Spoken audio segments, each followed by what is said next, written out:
Kali ini kami dari kelompok 5 akan menjelaskan tentang kisah kami mengalami sesuatu yang horor atau mistis. Tanpa berlama-lama, mari kita lanjut ke studionya. Selamat siang para pendengar dan para pemirsa.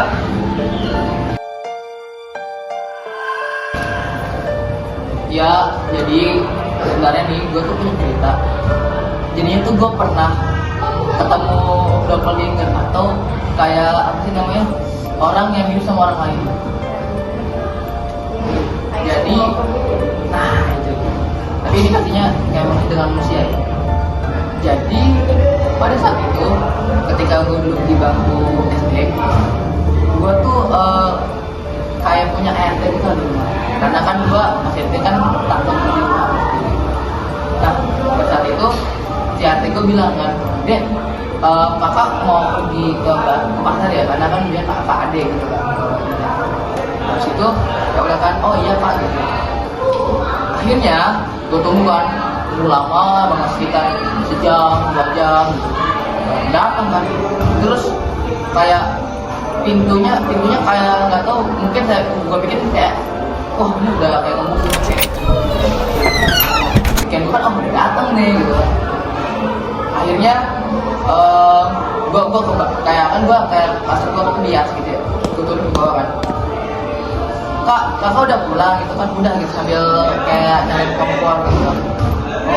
Oh ya udah gitu kan. Akhirnya gue mas lagi 1, 2 berapa langkah gitu kan ya. Gue lama kelamaan kayak mikir gitu, apa tapi kayak angin gitu, tapi atau mungkin perasaan gue doang gitu kan. Tapi soalnya kayak pintunya tuh kayak bukan pintu yang di sama orang biasa gitu. Soalnya kayak pelan banget. Oh ya udah gue sangat pelan banget gitu. Terus gue ketemu dan tau-taunya ada si kakak gue ini lagi nyetrika. Ya kan gue aneh dong. Kak, mana kakak tadi lagi di kompor ya? Oh, kan kakak tadi bukannya kakak tadi ke pasar? Ke pasar? Oh udah kan, daripada gua udah lah. Akhirnya gua pengen ke kencing gitu di bawah gitu kan. Bawah berapa langkah, tiba-tiba ada si kakak ini. Nyampe kan, dia langkah demi langkah gitu ke atas tangga. Itu kan juga deketin gua tuh, kayak lama-kelamaan tuh matanya udah mulai jatuh. Bibirnya udah mulai kayak aneh gitu, kayak pecah-pecah gitu. Gitu kan kayak bilang, Dek, gitu kan gue udah gemeter gitu kan, gimana nih kakak gue kan kakak gitu kan. Akhirnya gue kayak pingsan gitu, jatuh tuh kayak gue pas pingsan, gue nggak tahu kenapa gue pingsan gitu, di gue kan kayak mungkin nih gitu.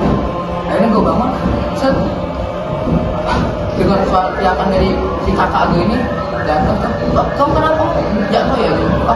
Aku jatuh. Soalnya tadi kakak lihat kamu jatuh dari tangga. Enggak, bentar, kakak baru pulang. Iya ini bawa belanjaannya. Gue udah nggak mungkin sih, ini nggak mungkin gitu kan. Ini nggak mungkin, gue cuma pikiran gue doang gitu. Akhirnya gue cerita gitu kan ke nyokap gitu kan. Nah, awalnya mereka nggak percaya, tapi lama-lama kayak, wah mungkin iya. Karena jujurnya aja nih, waktu itu masih percaya akan hal kayak pelindung gitu yang suka ngelindungin rumah gitu. Ya udah kan, soalnya pada waktu itu juga anehnya si pelindung ini suka hilang, nggak tahu kenapa. Soalnya bentuknya kayak lukisan gitu, ada besar arah gitu. Akhirnya situ gua dibawa lah kayak para film kayak rukiah gitu lah ya. Ya terus pas gue di rukiah tuh kayak gue tuh kayak pas waktu itu kayak badan gue tuh kayak nggak bisa dikontrol gitu. Dan gitu tuh gue kayak nyembuhin mantra-mantra pas jadi rukiah. Akhirnya terus tuh kayak bagus, kayak takut gitu kan, pas gue panik kayak kenapa-napa gitu kan. Terus itu gue tuh beneran nggak bisa gitu, kayak pas itu mata gue kayak gelap gitu. Kayak nggak tahu kenapa dalam diri gue tuh kayak digoncangin dengan hal yang nggak kasat mata gitu loh masalahnya. Ya udah kan, tapi alhamdulillahnya gue waktu itu kayak kayak masa kayak gue diri gue bisa, dan gue akhirnya terlepas dari gangguan itu, dan akhirnya ya udah gitu kan, udah nggak ada gitu. Dan kayaknya emak gue juga udah apa sih namanya, jadi udah nggak percaya lagi sama ini gitu. Tapi ya kan tadi lu bilang misalnya di dapur ada kakak lu, terus kakak lu di atas lagi nyuci. Itu sebenarnya kakak lu yang mana gitu? Nah, gua anehnya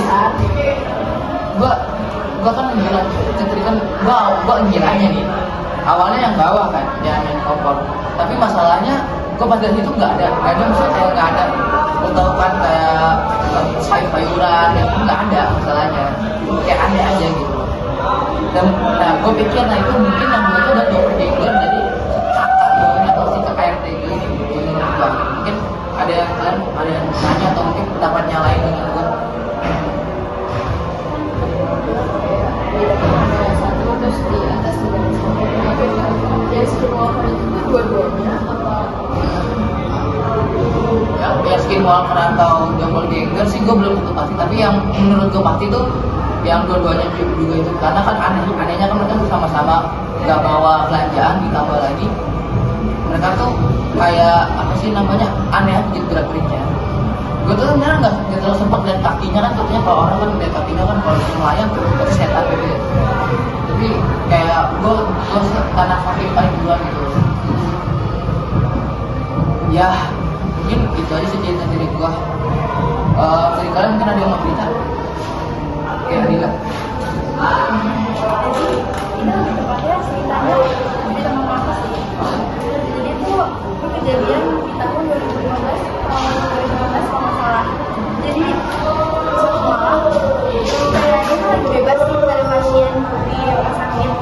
Akhirnya dia putusin kayak berpisah sama penghati setan di malam Jumat. Iya. Tapi itu cuma berdua sama aku sama temennya. Karena posisinya lagi sepi, mereka nonton tuh duduk di sampingnya tempat tidur pasien gitu. Awalnya biasa-biasa aja sih, sampai jam 12 tank pas gitu. Suasananya berubah, kayak tiba-tiba hawanya jadi makin dingin. Iya sih, emang kalau orang jaga kayak UGD gitu emang dingin, tapi itu beda, nggak sih? Nah, pas mereka selesai nih dokter pengabdi setan, karena kan dokternya itu kayak itu nggak terasa enak berhenti. Pas itu ada salah satu penjaga cowok yang masuk, mereka bilang kayak mbak mau nasi goreng juga, akhirnya dibeli nasi goreng. Saat kami ini penjaga itu akhirnya menghentikan. Itu mau aku sama temennya ini kayak beres-beresin ini kan kotoran-kotoran yang kasaran gitu dari pasien. Nah, itu tiba-tiba dia kan udah mati nih, tapi tuh waktu dari pengabdi setan dia takut kalian kayak itu tuh nyala, iya muter gitu loh. Dan itu nggak sekali dua kali, tapi berkali-kali, karena posisinya mereka cuma berdua, posisinya mereka nggak berdua doang, jadi mereka nggak berani buat bilang sampai sedikit pun gitu loh. Iya, dan laptopnya padahal posisinya udah mati, cuma langsung kayak putar-putar, entah itu rusak atau emang beneran. Tapi kalau di rumah sakit itu ada sekat-sekat gitu kan, nah dia hordeng itu hordengnya ada gerak satu, jadi kayak kebuka, harusnya kan ketutup semua kan. Nah di situ nyambungnya yang kedua, biasanya kan itu sekat-sekat kan, ada kamar ada tempat tidur, sebelah sini kayak ada kasir, dan sebelah sini ada pintu. Kita masuk kayak pintu sensor yang bisa buka gitu. Nah itu kebuka, padahal nggak ada siapa-siapa.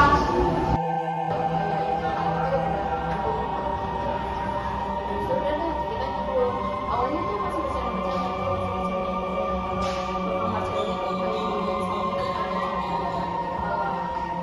Oh ya. iya awalnya gitu. Pas kalau lihat mereka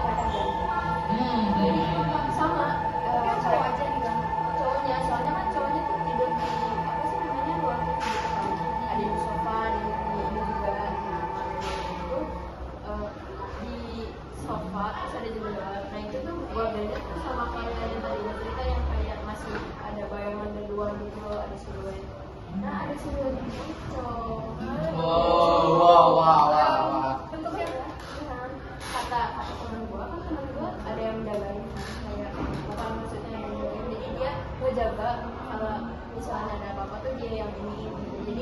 begadang lah istilahnya. Nah teman gue tuh ada yang tidur di luar di teras, tapi dia nggak kenapa-napa. Iya, dia nggak kenapa-napa. Logis pak. Iya makanya. Jadi kata temen gue tuh ini foto ini tuh pertama ngadepnya ke pintu kamar anak saya. Pertama ngadepin anak saya tuh, terus tiba-tiba dia keluar. Nah itu temen gue tuh ada yang di dinding. Oh di Jadi dia tiong. baru cerita tuh pagi-pagi, semua tuh pagi-pagi gitu. Setindinya. Iya, dari situ kita sampai sekarang benar-benar bermain sendiri. Wow. Iya kan, karena kayak kita habis nonton Dusun Pocong, tiba-tiba ada pocong. Itu kayak wow. Padahal yang jadinya padahal udah diingetin kan sama orang tua maupun gak usah menghadapi dunia, hilang kita nggak pada hilang. Tapi itu bareng-bareng ya.